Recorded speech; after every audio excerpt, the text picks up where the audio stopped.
Welcome to part 4 of Let's Play Final Fantasy III EvilType. As you can see here, we're kinda skipped far ahead, and that's not exactly what I planned. I actually recorded this up to about this point. This just happens to be my last save state. And once I stopped recording, everything froze up and the video didn't save, so I'm not sure what happened there, but I guess we're just gonna start this part at this point. What I did so far, this is where the Atlas armlet is in Mount Koltz. I also collected the Guardian. Unfortunately, you guys won't be able to see where those are. As you can see, I just came from the left here.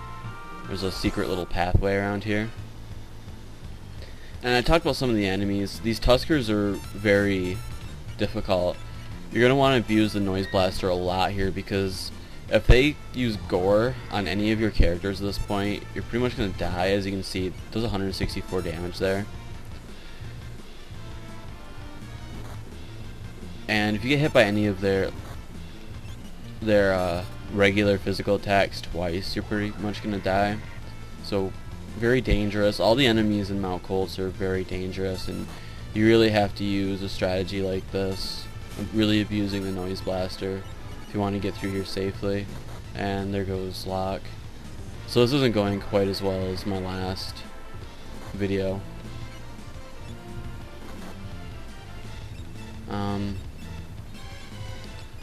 They're about dead, so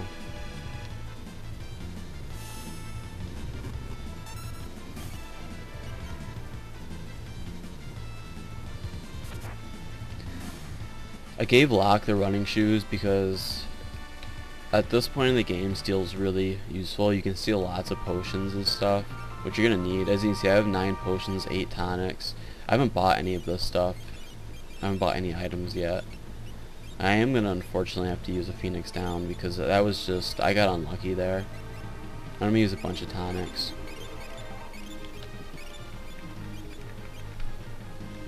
And I do abuse save state a lot. There's 2 reasons. I don't feel so bad since this is a ROM hack, and obviously it was intended to be played on an emulator.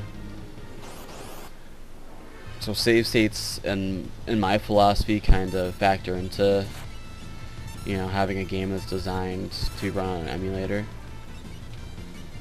And also the fact that I'm talking while I play the game, it makes it a lot harder to concentrate on what you're doing. And when the game's a little more difficult like this, you can forget to do something or take your mind off the battle at one point, and it can really screw you over unintentionally. So there is a little bit of extra difficulty through doing a Let's Play.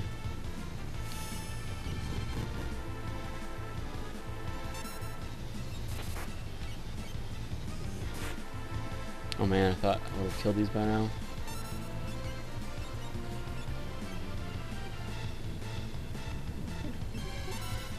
Not good. This should be enough.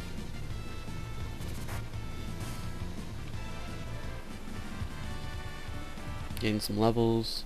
Using fast forward a little bit. And this is what I was talking about with the star pendant. Oh man.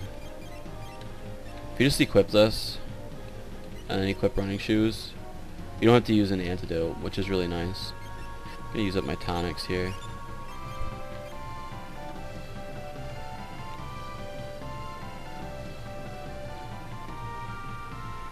Down here you can pick up a tent, which you're definitely gonna want to use later on. Like, sooner rather than later.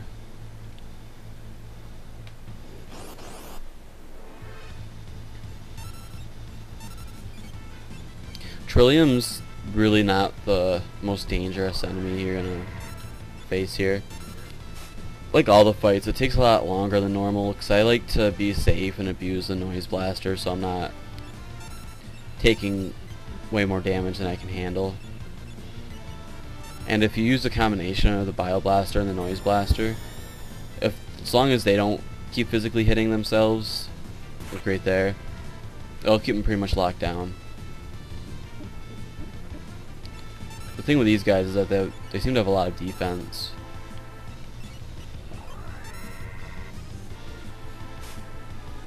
I already stole from him.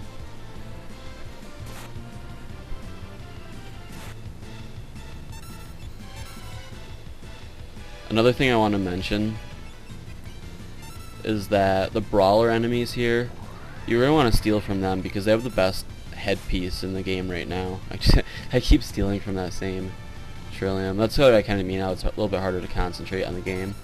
Anyways, the brawler enemy drops the bandana, or rather you can steal the bandana from it, and it's basically the best headpiece item in the game until you can get a green beret later on.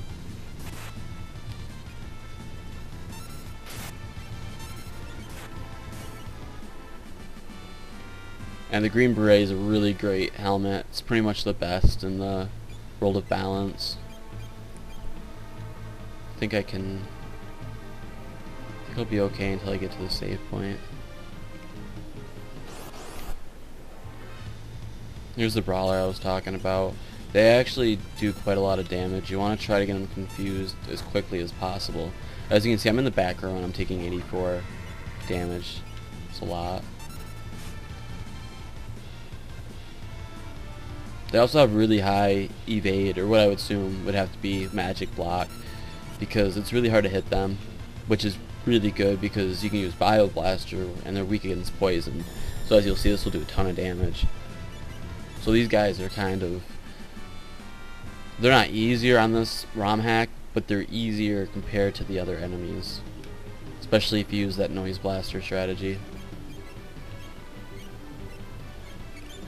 It's gonna be my last spell for a little while. These Serpius, they can use that break spell that stones you and instantly kills you.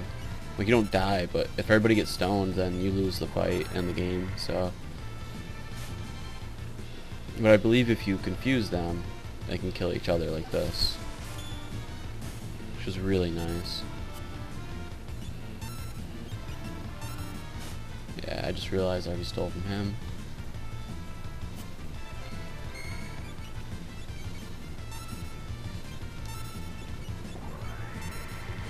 And it's extremely important to keep them confused so they don't cast this on you.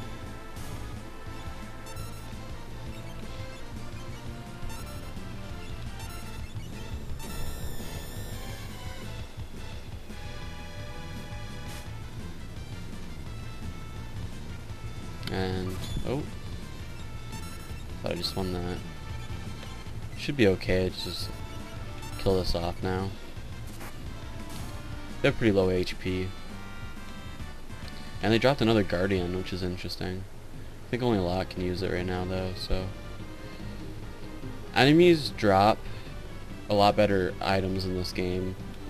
Like, they might drop a potion instead of a tonic, or as you can see, they drop the Guardian, which is a great weapon. I haven't gotten a chance to talk about it. I talked about it in the last video, and I just realized all my characters have been in the front row since that MTech armor fight, so yeah, don't do that. The Guardian is a weapon that you can get here at the beginning. It gives you 4 speed, and most importantly, it gives you 10 M block, which means that you'll evade 10% more of the time any attack, as long as you can evade it. So we're gonna use a tent here because there's a boss fight coming up. The boss fight will begin the next video. This kind of actually worked out a little bit better, although you didn't get to see where you get the Guardian and the Atlas armlet, but you guys can look that stuff up if you don't already know. Oh, whoops. That's what I wanted.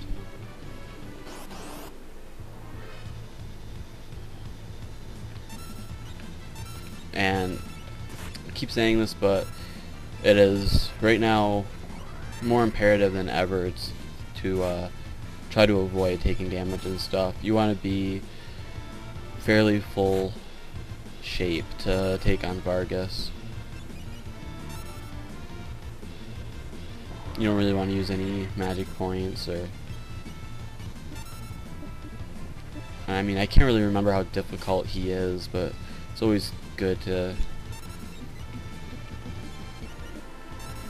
err on the side of caution, I should say, especially when you can get into a lot of random encounters on the way. we're at the 10-minute mark, so the next part will, part 5 will take place right at the beginning of the Vargas fight. So thanks for watching, and take a look at that.